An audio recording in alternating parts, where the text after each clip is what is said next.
de las próximas elecciones. Dirección de Noticias, María Fernanda Zavala. Dirección General, Cristian del Alcázar Ponce. Retransmite en Guayaquil Radio Centro y en Cuenca, Antena 1.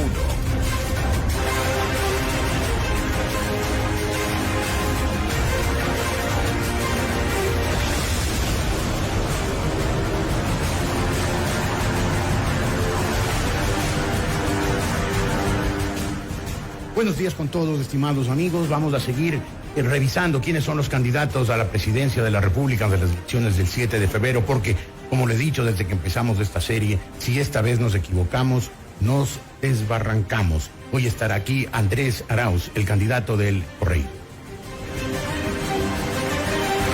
Y vamos a empezar viendo rápidamente cuáles son sus principales propuestas de campaña. Las propuestas de campaña, los planes y proyectos de los candidatos.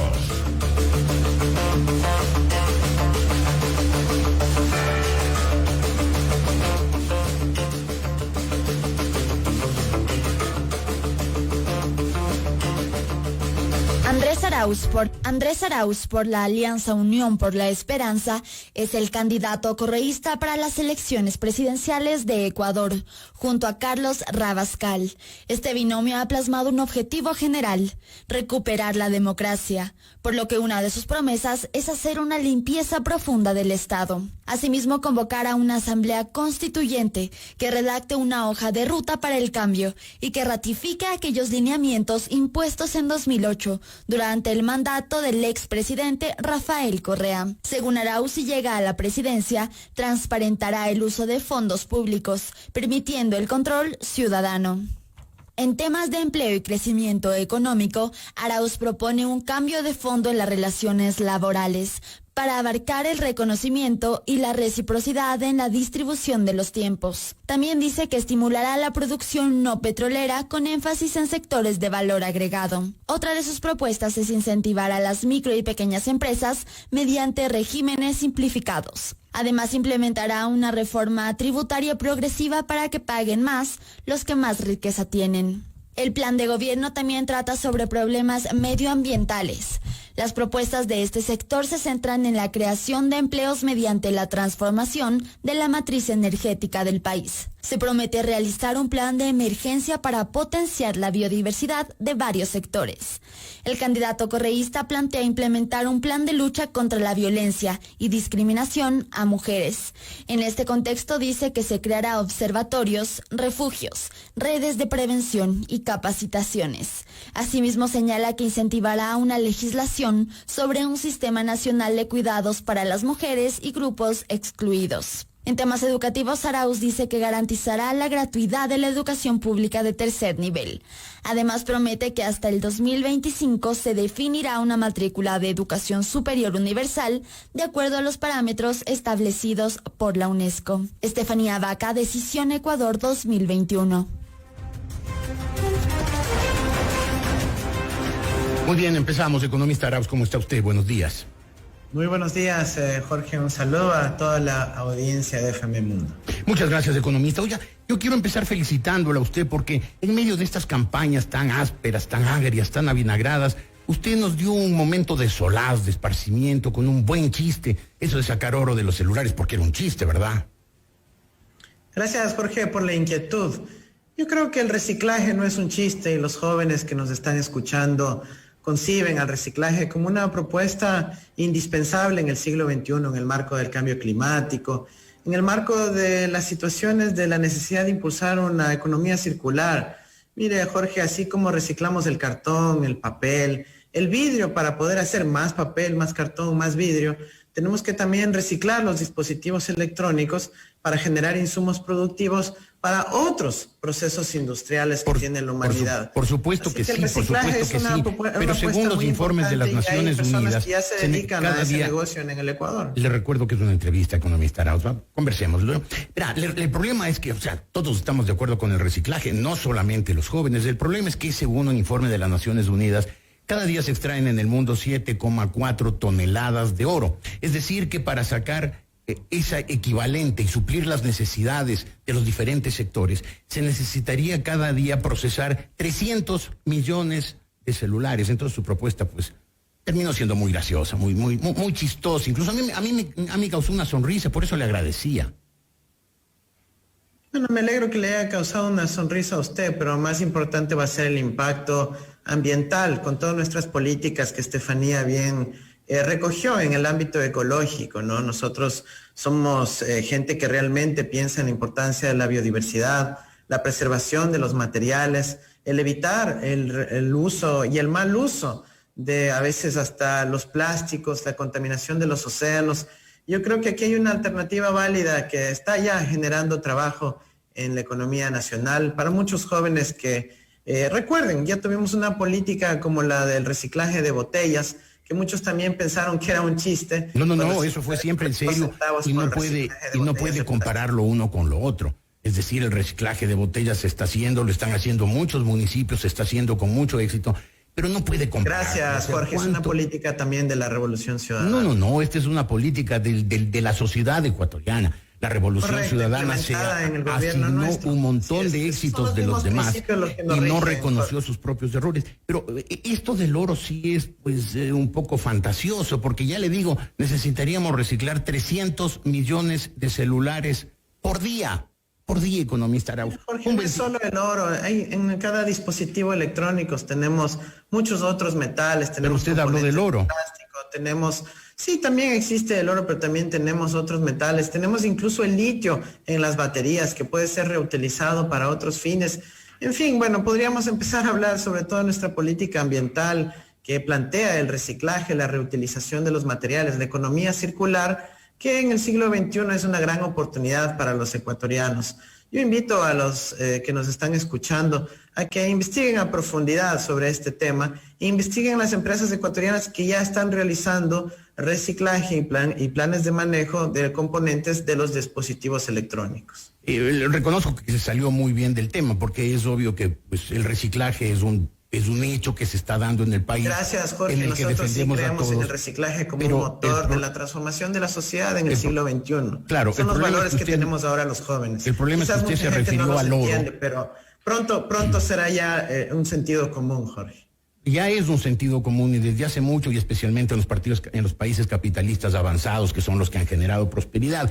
El problema es que usted se refirió al oro y ahí sí, pues, cometió un desatino, porque, ya insisto, para compensar las necesidades mundiales de oro se necesitaría reciclar cada día 300 millones de celulares, Jorge, lo cual es imposible, por lo cual... Si queremos hablar sobre el oro, también podemos hablar sobre la importancia de una política de minería responsable que industrialice el oro en nuestro país. Hablemos de otra cosa, más bien. Cuando yo fui director general del Banco Central, nosotros planteamos la refinería del oro justamente allá en Machala, para que los mineros artesanales, los pequeños mineros, puedan incentivar que el oro no se fugue por las fronteras, sino que se industrialice en el Ecuador, generando trabajo y valor agregado en nuestro país. A propósito de refinería, porque esa palabra, pues, tiene su peso para la Revolución Ciudadana, ¿qué le parece que se hayan gastado 1.200 millones de dólares, 1.200 millones de dólares en aplanar un terreno, supuestamente para construir una refinería?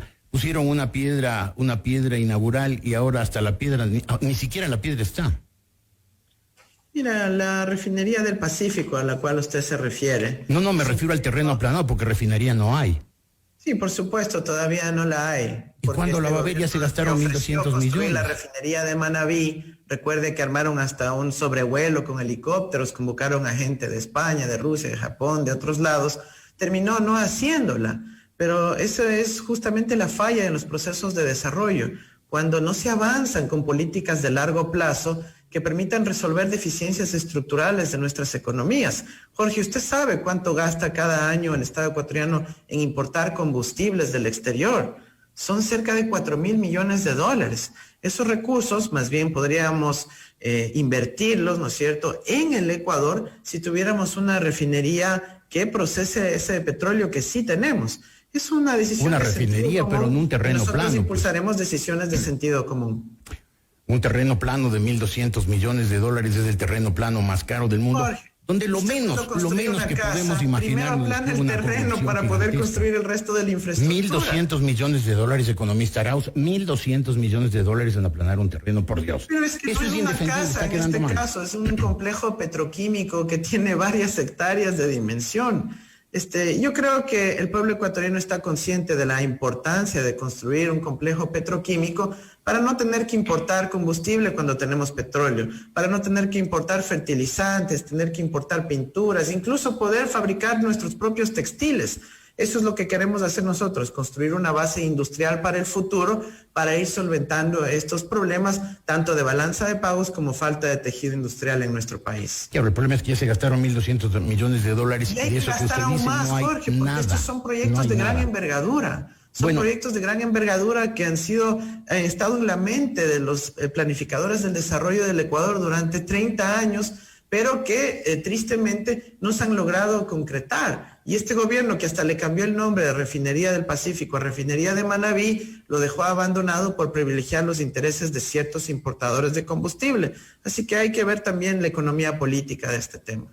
Ajá, el problema es que ustedes tuvieron 10 años y medio en el poder y lo único que hicieron es aplanar el terreno por $1.200 millones. Sí, nos faltó concretar la obra, Jorge, efectivamente. Nos faltó acabar ese, pero es un reto que tiene el Ecuador, no es una cuestión de ustedes, es de nosotros, Jorge, de todos los ecuatorianos. Sí, pero los $1.200 millones se gastaron ustedes y hay sospechas de dónde fue a parar gran parte de esa plata. Bueno, otra ocurrencia suya, aparte esta del oro, que a mí también me causó una sonrisa, fue lo de la renta básica universal. Era un camino directo a la desdolarización y parece que usted se dio cuenta de eso y rápidamente archivó ese proyecto.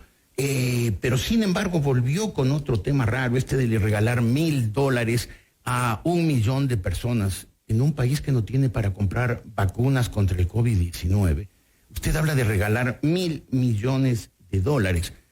Creo que ahí hay una hábil jugada, porque el otro objetivo del correísmo, que lo han dicho muchísimas veces suavemente, desdolarización amable, deberíamos tener una política monetaria soberana, matan 2 pájaros de un tiro, compran votos y desdolarizan. Jorge, a ver, vamos en partes, ¿no? Usted ha mencionado la renta básica universal, creo que ahí su equipo le preparó un poquito equivocada la información. Esa es una propuesta que está en el plan de gobierno del candidato Pérez Guatambel. Esa no es una propuesta de nuestro plan de gobierno. Usted también la usó. Exactamente, lo leyó Estefanía Vaca. Nuestro plan de gobierno no contempla la renta básica universal. Sí, fue sacada del señor después. Yacu Pérez. Le pido que por favor corrijan eso para una siguiente ocasión.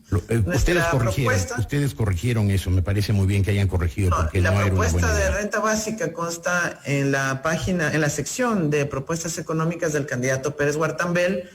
Yo sé que tenemos muchas coincidencias ideológicas, unas propuestas de carácter pragmático también, con una candidatura de izquierda, pero yo creo que en este caso hay una deficiencia en la preparación del material de esta entrevista por parte de su equipo. Me parece que hay una deficiencia en la preparación de su plan de gobierno, porque primero usted dijo eso no lo incluyeron en el plan de gobierno, y déjeme decirle, su plan de gobierno es bastante pobre, esquemático, declarativo, épico, sin concreciones, y bastante, pues, de un trasfondo marxistoide bastante inconfundible. Gracias, Jorge, por haberse dedicado el tiempo a leer nuestro plan de gobierno. Es usted el que y de todos. Guiará el futuro de nuestra patria. Yo sé que ustedes tenemos diferencias ideológicas, que es normal entre ecuatorianos, y por eso estamos aquí discutiendo, intercambiando nuestros criterios. Pero bueno, nuestro plan se fundamenta en la Constitución de Montecristi, que fue aprobada por la mayoría del pueblo ecuatoriano. Pero me preguntaba usted sobre la propuesta de los $1.000 millones.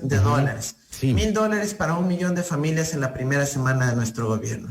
Esta es una propuesta que se fundamenta en recomendaciones del secretario general de las Naciones Unidas en el contexto de pandemia. Lo han aplicado países como Guatemala, como Perú, como Brasil, con muchísimo éxito, y obviamente también Estados Unidos, Canadá y muchos otros.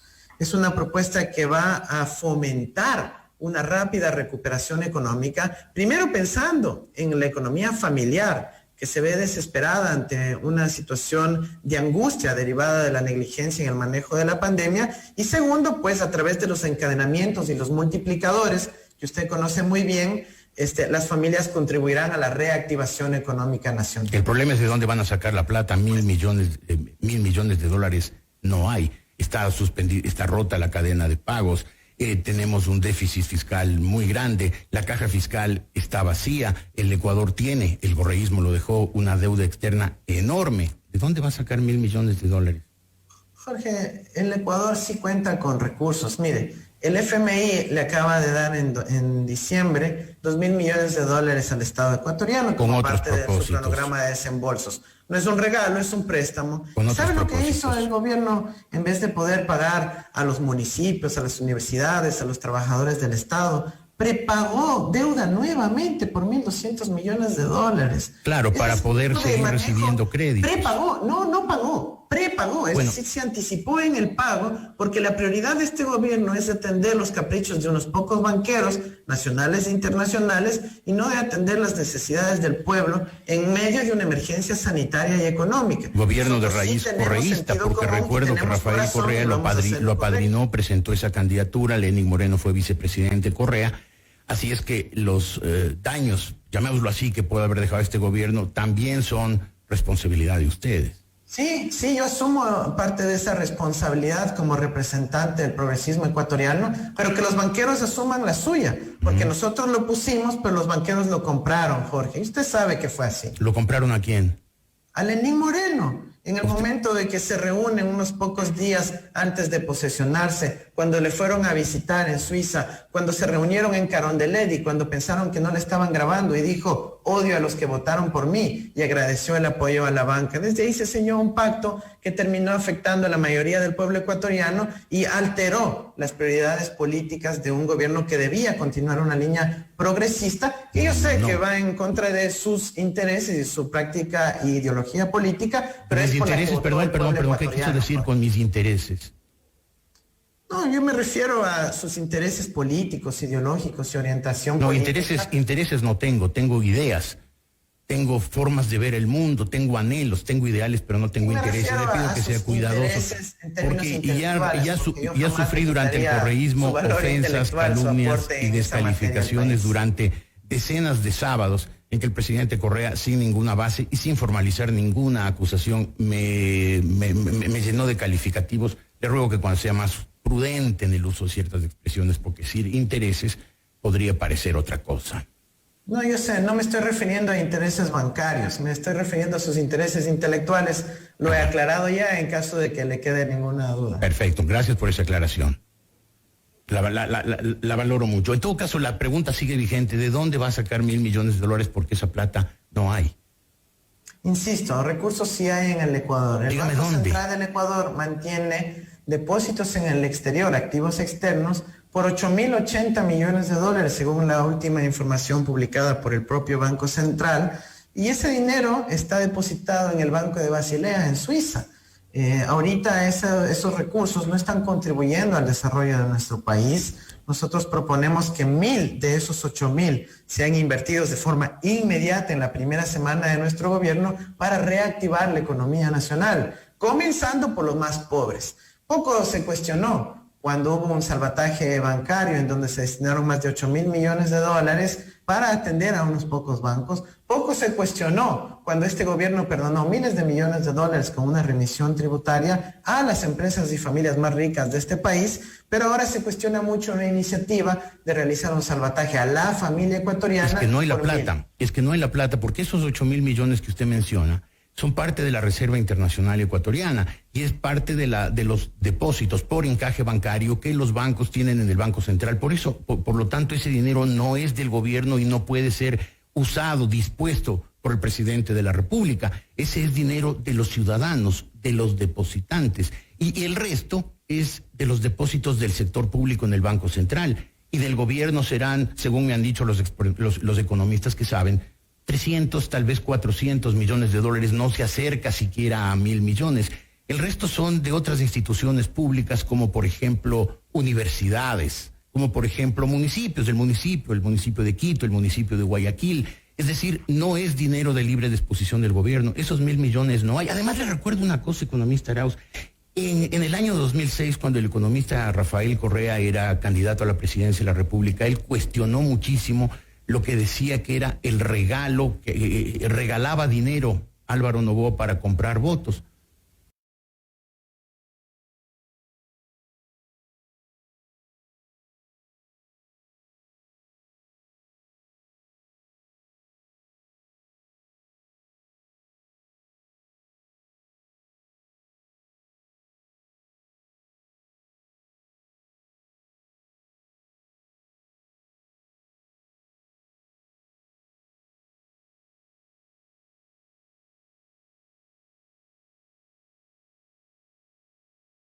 Que yo creo que sí puedo aportar con mis conocimientos y experiencia en esta materia.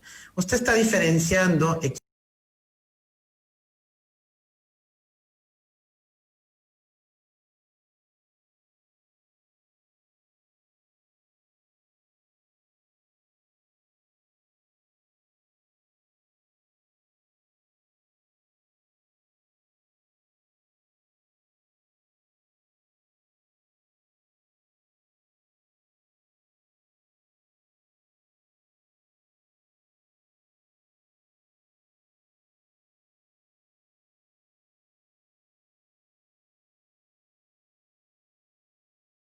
economía ecuatoriana para dar una ayuda de emergencia económica al pueblo ecuatoriano. Tal vez 300 o 400 millones, a 1.000 millones no llega. Alberto Acosta Burneo, que es uno de los economistas que sabe, dijo hace pocos días o escribió hace pocos días, y ya sacaron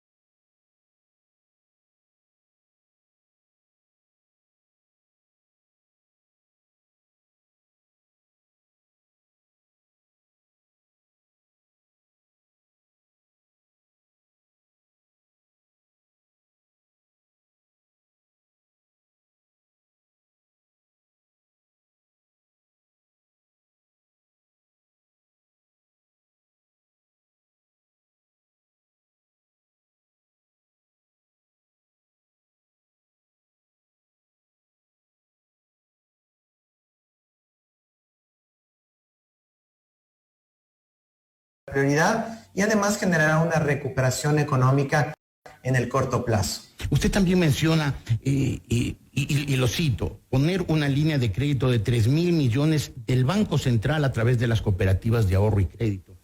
Ese es dinero de los ciudadanos, no es dinero de libre disposición del gobierno. Una vez más usted está ofreciendo gastar dinero que no tiene.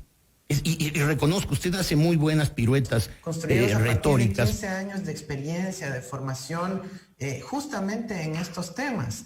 Mire, ahorita estamos viendo cómo un banco tiene que cumplir dos roles. El lado de los depositantes, ¿no es cierto?, captar depósitos, y el lado del crédito, el lado de colocar esos recursos. Y por supuesto, si usted le pregunta al Banco del Pichincha, al Banco del Pacífico, al Banco de Guayaquil, usted le puede decir, oye, ¿por qué estás prestando la plata que no es tuya? Por supuesto, el rol de un banco es de hacer esa intermediación, captar por un lado y colocar por otro lado. Y eso es lo que proponemos para el Ecuador, que se multiplique la cantidad de dinero en nuestra economía a partir del rol activo de la banca, en este caso del Banco Central, captando los recursos que usted ya ha mencionado por el lado del pasivo y colocando los otros por el lado del activo, invirtiendo en la economía nacional, en el crédito productivo, en el desarrollo de nuestro país, en los emprendedores que les surge poder tener una reestructuración de crédito, y por eso también nosotros proponemos alivio de deudas por un lado y nuevo crédito productivo a través del sistema cooperativo de ahorro y crédito por otro. Muy bien, tengo que hacer un corto, economista Arauz. Volveremos con usted en un instante, son las 8:25. Ya volvemos con Decisión Ecuador 2021 con Jorge Ortiz. Diálogo directo, frontal y sin tapujos con los candidatos presidenciales. No te pierdas nuestros informativos Notimundo en vivo en la app FM Mundo 98.1. Siempre bien informado. Inicio del espacio publicitario. En las próximas elecciones ya tenemos el triunfador con mayoría absoluta, un desempeño ágil y un plan de trabajo en bioseguridad completo. Cuenta con un equipo de profesionales en los que puedes confiar. Hablamos de Avanmed, atención a nivel nacional, con las principales especialidades para que tu salud tenga el mejor respaldo profesional. Agenda tu cita médica al 1-700-282-686 o en la web www.avanmed.net. Aceptamos la mayoría de seguros del Ecuador. Avanmed, te queremos sano, te queremos bien. Ven a Equavagen y comienza el 2021 con un Volkswagen T-Cross. Motor 1.6 litros, 110 caballos de fuerza, desde 24.990. Tiguan, motor 2.0 turbo, 180 caballos de fuerza, desde 36.990. Visítanos y pide una prueba de manejo de tu próximo Volkswagen. Si vas a comprar un Volkswagen, ven a la Granados, ven a Equavagen. Participa en los mejores proyectos y sé parte de la red de negocios más grande del Ecuador. Consenso Ecuador, Honestidad Criolla, Capacitaciones, la Academia para Mujeres Emprendedoras, el Centro de Arbitraje y Mediación y mucho más. Llama ahora al 098-475-3529 y forma parte de la Cámara de Comercio de Quito, gremio líder de opinión a nivel nacional. Hagamos negocios, generemos empleo, multipliquemos el comercio. En estas elecciones, escucha bien las propuestas de los candidatos. Si tiene problemas de audición, visite ProAudio, una empresa ecuatoriana con 34 años de experiencia conectando a más de 140,000 pacientes. Contamos con 22 agencias a nivel nacional. Agende una audiometría totalmente gratis, llamando al teléfono 22 60 822. ProAudio. Clarita, ¿cómo le va con la panadería? Muy bien, vecino. A pesar de la crisis, compramos un nuevo horno, con el que sacamos más pan en menor tiempo. Todo gracias a la cooperativa Alianza del Valle, que está dando créditos a los negocios que siguen produciendo. ¿Y qué hay que hacer, Clarita? Es facilito. Ingrese a Facebook o a la web alianzadelvalle.fin.es, llene su solicitud de crédito y luego un asesor virtual le contactará. Ah, y sin salir de casa. Alianza del Valle. Tu cooperativa amiga. Alcanza tus sueños y deja atrás los límites. Oriente Seguros, a tu lado, construyendo el espacio para tu crecimiento diario, con una filosofía de sostenibilidad e identidad única, brindando la verdadera tranquilidad para tu familia y empresa. Oriente Seguros, 20 años quitándole límites a tu mente.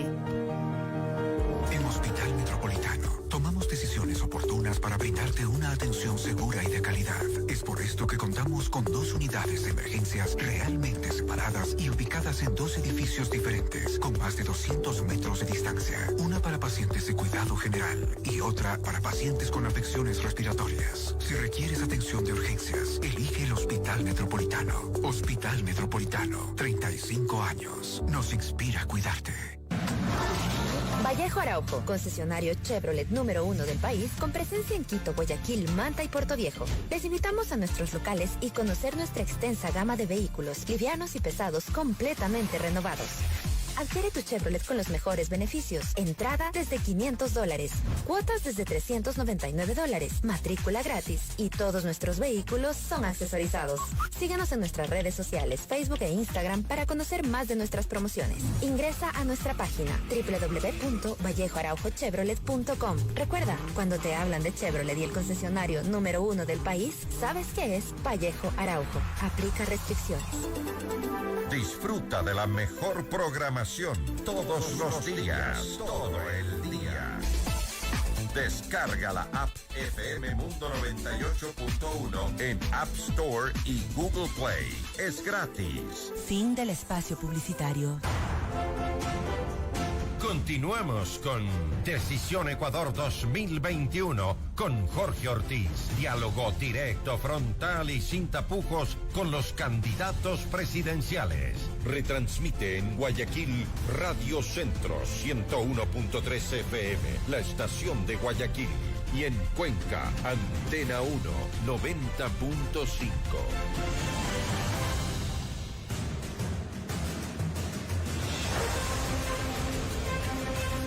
Seguimos con el economista Andrés Arauz. Gracias, economista, por continuar con nosotros.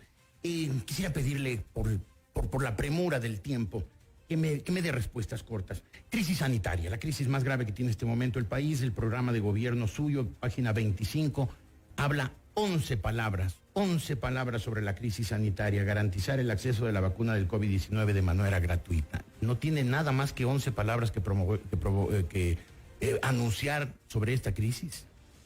Tenemos muchísimo más, Jorge. Efectivamente, tenemos toda una propuesta de política que se basa en el legado de la reconstrucción del sistema de salud pública que ya vivimos durante el gobierno de la Revolución Ciudadana con Rafael Correa a la cabeza. Mira, pero nosotros con relación a la vacuna creemos que sí, esa es la urgencia que tiene el Ecuador y afortunadamente nosotros ya tenemos acordadas la dotación de 4.5 millones de dosis provenientes de la Argentina para la población ecuatoriana que llegarían a partir del primer día de nuestro gobierno. De la Argentina se está vacunando con vacunas rusas, Sputnik, que están causando unas reacciones muy fuertes y bastante malas. Por favor, tengan cuidado con lo que informa respecto a esa vacuna. Hay que tener mucho cuidado con la desinformación. Advirtámosle esto al diario Clarín, por ejemplo, sanitaria. el mayor diario argentino. Creo que hay que ser muy responsables con este tema. Podemos diferir en muchos temas, pero cuando ya empezamos a hablar de la salud y de la vida de la gente, tenemos que ser mucho más responsables. Por eso a mí me preocupa que usted me hable de vacunas argentinas, porque no se ha sabido que la Argentina haya producido vacunas. Lo que sí se ha sabido es que la Argentina compró vacunas rusas, y las vacunas rusas no han sido calificadas en la mayor parte de los países avanzados, que desconfían profundamente de ellas, y en mi opinión con razón, por todo lo que he leído, por ejemplo, de la Universidad de Oxford. Me permite informarle entonces sobre la producción de la vacuna en el caso de la Argentina. Se trata de la vacuna desarrollada en la Universidad de Oxford, financiada por importantes empresarios a nivel mundial sin fines de lucro, que en Argentina será producida a partir del primer trimestre de este año por AstraZeneca. Esa también tendrá su producción complementaria en México y es esa la vacuna la que se ha comprometido el presidente Alberto Fernández de lograr su dotación para nuestro país a partir del 24 de mayo. Muy buena cosa, por eso me sorprende más todavía que sean los rusos quienes estén enviando vacunas a la Argentina, porque con eso se está vacunando. Claro, ellos tienen un desfase de tiempos, explico, claro, la producción es a finalizar el primer trimestre, pero ellos han tenido como una política prioritaria comenzar con la vacunación desde ya y han decidido importar la vacuna desde Rusia. Pero bueno, estos son hechos de conocimiento público. Yo estoy muy enterado de la situación de la vacuna a nivel internacional. No me parece. A diferencia de otros periodistas y otros candidatos de nuestro país. Permítame dudarlo. Usted, el 2 de enero, dijo en Radio Quiruba, y lo cita el diario digital La República, textualmente: hace un año advertí la necesidad de vacunar contra el COVID-19 a los profesores para que no contagien a sus alumnos. Lo dijo el 2 de enero. El 2 de enero del año 2020, no solamente que no había vacuna, ni siquiera había pandemia, y usted ya pidió que vacunen. ¿Usted escuchó la intervención de Radio Quiruba, Jorge? No, leí la cita de radio del diario La República. Bueno, le invito a escuchar la intervención original en Radio Quiruba. ¿No dijo usted eso? Luego de eso le contesto. ¿No dijo usted eso? No, yo me referí hace casi un año y me referí a una declaración del mes de marzo del 2020, en donde yo incluso publiqué un artículo en un periódico español, donde argumentaba la importancia de dotarnos de la vacuna de forma urgente para poder atender a la población a nivel mundial. En marzo del 2020 no había vacuna. Las tensiones geopolíticas que iban a surgir y la importancia de que llegue la vacuna primero a los países del sur. En marzo del 2020 no había vacuna. La vacuna claro recién que no había estuvo vacuna, en noviembre. pero yo estaba ya anticipándome a la necesidad de que se desarrolle la vacuna y las tensiones geopolíticas que se iban a desarrollar alrededor de la vacuna. Y otra Pero cosa, les invito a los ecuatorianos, investiguen el artículo, se llama Farmacolonialismo y todos lo pueden buscar en el internet fácilmente. En todo caso, lo que a mí me consta es que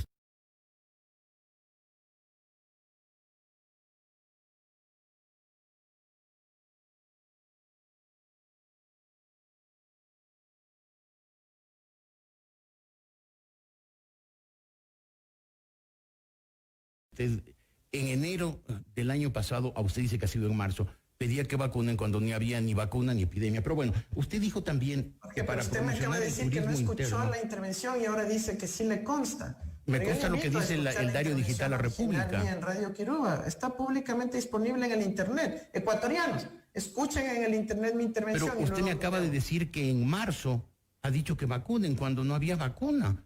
La vacuna recién estuvo lista en noviembre. Pero en todo caso usted dijo otra cosa sobre el COVID-19. Manejemos esto como una entrevista responsable. Le estoy diciendo que yo escribí un artículo relativo al desarrollo de la vacuna y la importancia de que la vacuna sea dotada a los países del sur ante las tensiones geopolíticas que iban a surgir alrededor de la vacuna. Bueno, otra cosa dijo, para promocionar el turismo interno hay que llevar a los jóvenes de excursión porque si se contagian casi no les pasa nada. Economista Arauz, usted dice que conoce el tema, pero pues evidentemente no ha sabido de tantos chicos jóvenes que se han contagiado, que han pasado muy graves situaciones, que se han muerto. Un amigo muy cercano de un hijo mío, 31 años, un chico sano, fuerte, piloto, se murió con el COVID-19 y usted dice que casi no les pasa nada. ¿Usted escuchó esa intervención originalmente, Jorge, o solo vio el meme de Crudo Ecuador? No he visto el meme de Crudo Ecuador. Usted dijo mi intervención original. Oí el byte en que usted dijo a los jóvenes porque si se contagian casi no les pasa nada. Pero Jorge, usted es un periodista muy responsable que investiga antes de las entrevistas y está basándolas sobre la base de memes. Mire, no, pero si le digo que no he leído ese meme. Le agradezco más bien la oportunidad de aclarar. Aclárelo, yo dije por favor. que es menos grave que la población adulta. Dijo casi no les pasa nada. Posiblemente podía haber sacado fuera de contexto y en ese sentido rectifico esas declaraciones. Rectifica, okay. Pero también es un hecho concreto que para el rango etario al cual yo me estaba refiriendo, de adolescentes básicamente de 15 a 19 años, el índice de fallecidos respecto a contagios es de 0,24% menor al de la gripe común. Es importante tener los elementos simplemente ahí presentes para que la comunidad científica pueda valorarlos adecuadamente. Claro. Usted dice, acabo de ver mis anotaciones, usted dice que el mejor presidente de la historia del Ecuador ha sido Eloy Alfaro. ¿Usted sabe cuántas elecciones ganó Eloy Alfaro? Ninguna, Jorge. Allá. ¿Y usted sabe cuándo fue presidente Eloy Alfaro?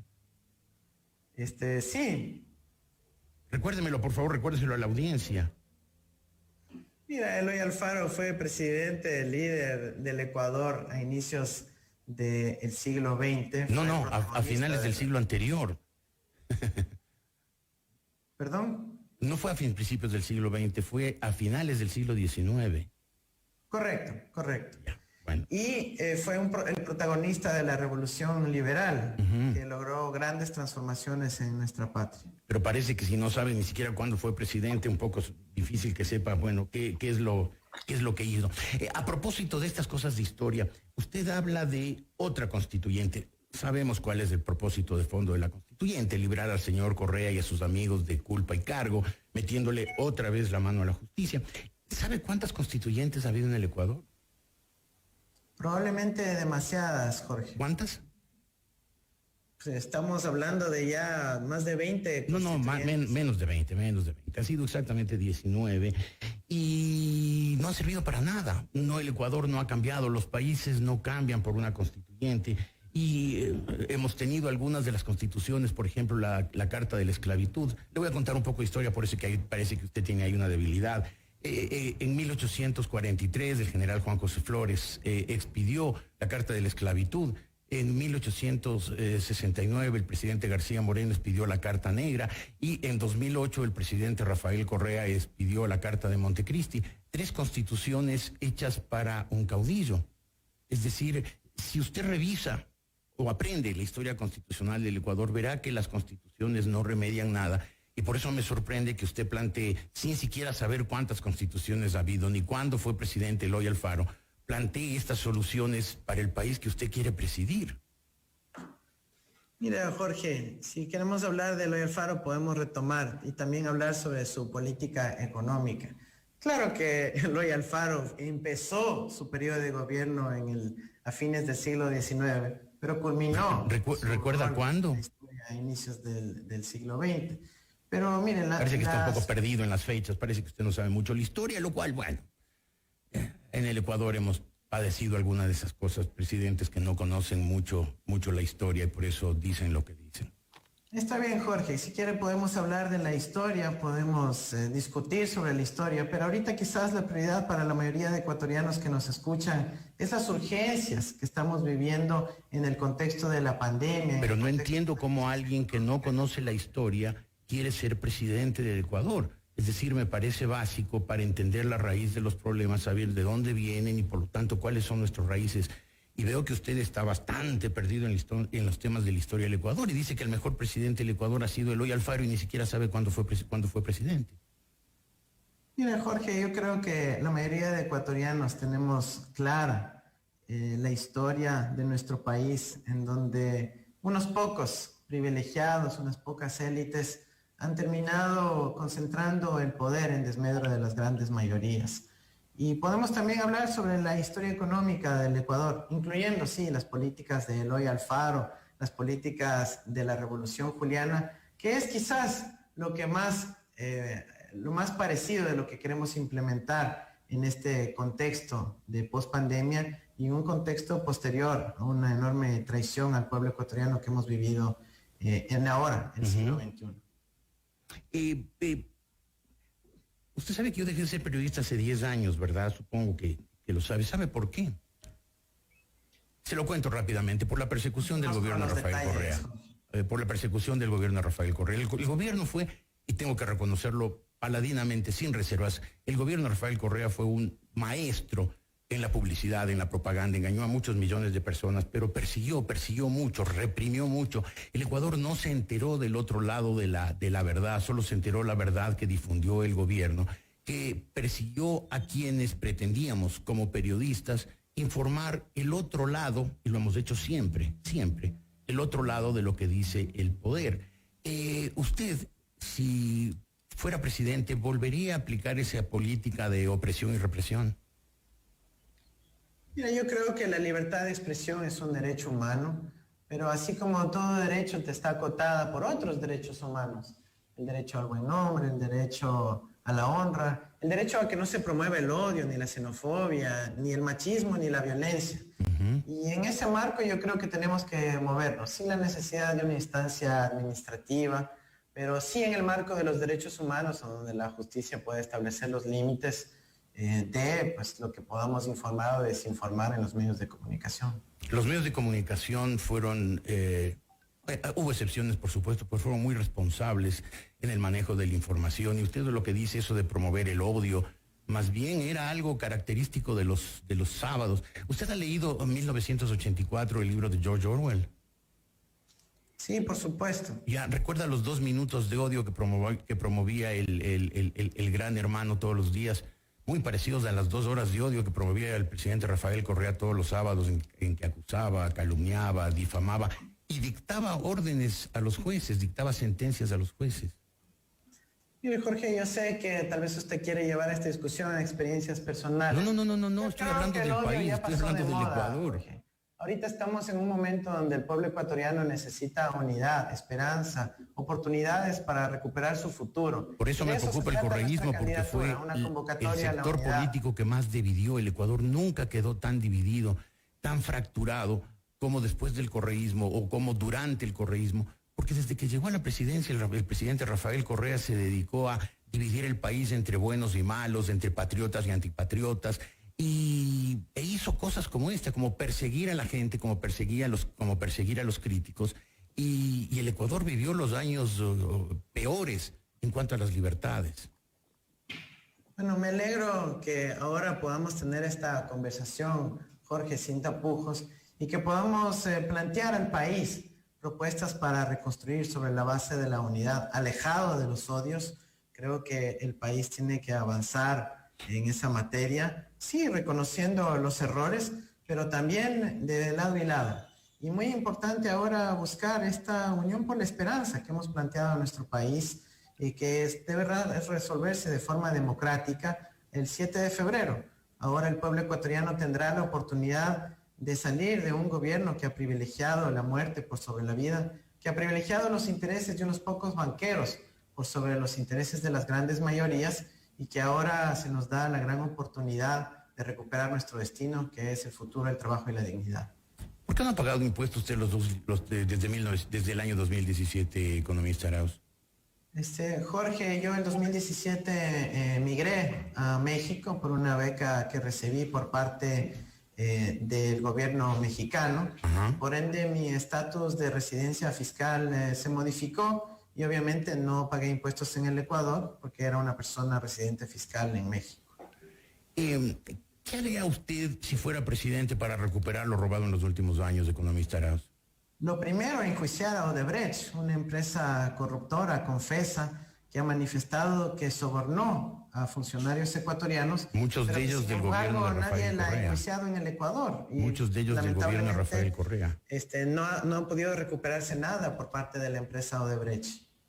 Pero, como le digo, la empresa Odebrecht, a quienes más sobornó es a funcionarios del gobierno de Rafael Correa. Muchos de los altísimos funcionarios de ese gobierno fueron mencionados directamente por el señor Marcelo Odebrecht.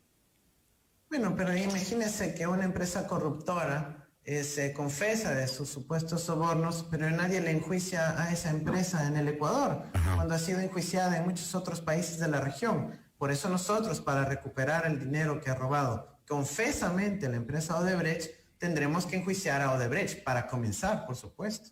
Pero el país sabe toda la corrupción que hubo en el gobierno anterior, económica. Lo sabe, los juicios fueron muy claros, muy transparentes, incluso a veces desesperantemente lentos.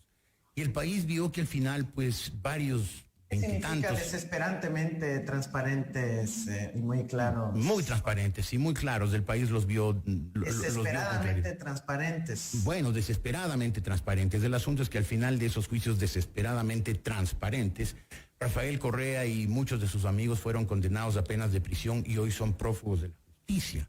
Los traerá usted, lo traerá Rafael Correa para que vaya a la cárcel, le hará devolver a él y a su gente lo que se robaron. A propósito, tengo un mensaje de Yacu Pérez para usted. Cuando estuvo aquí en la semana anterior me dijo, ¿por qué no les dice a los correístas que por lo menos me devuelvan el saxofón que me robaron? Jorge, usted me ha preguntado sobre Rafael Correa. Mira, Rafael Correa es el líder histórico del progresismo en el Ecuador, protagonista de la gran transformación que tuvo nuestro país en los últimos años. Creo que los ecuatorianos tienen memoria, saben las grandes transformaciones que se lograron en materia de educación, de política social, de salud, de vialidad, de infraestructura, de soberanía energética. Y sabe también de los grandes negociados, de la inmensa corrupción, del desconocimiento y el atropello de las libertades públicas, de la desaparición de la libertad de expresión, de la muerte incluso de algunas personas cuyas investigaciones están pendientes, como por ejemplo el general Gabela. Jorge, yo creo que ahí usted ha listado una serie de intencionalidades suyas que ojalá pueda asumir su responsabilidad y probarlas en las instancias pertinentes. Pero yo creo que ahorita me está amenazando con enjuiciarme. Estoy tratando de responderle su pregunta, Jorge, sobre el rol de Rafael Correa. Y nosotros lo que hemos dicho siempre es que serán los propios jueces quienes revisarán su sentencia en el caso Arroz Verde, una vez que se liberen de las presiones, los chantajes, las amenazas que han tenido del gobierno actual. Economista Arauz, ¿me está hablando Jorge, en serio? ¿Me está hablando de independencia, de justicia, precisamente usted, que es el candidato del correísmo, que le metió la mano a la justicia? Aquí es en vivo y en directo en la televisión, y le agradezco muchísimo por esta oportunidad, Jorge. Ya estamos excedidos en 5 minutos. Muy bien, si ya quiere terminar la entrevista, démosla por terminado. Muchas gracias, economista Arauz. Invito a todos a seguirme en la siguiente entrevista en Televisión Nacional. Voy a ver si usted va a los próximos debates, porque no ha ido a los anteriores. También estaré muy pendiente de usted, porque también quiero saber por qué rehubió los debates. Pero gracias, economista. Si quiere irse, váyase nomás. Si usted tiene otros apuros, otras necesidades, o ya quiere librarse de este periodista, como se libró Rafael Correa, líbrese nomás. Buenos días, economista Arauz. Hacemos una pausa.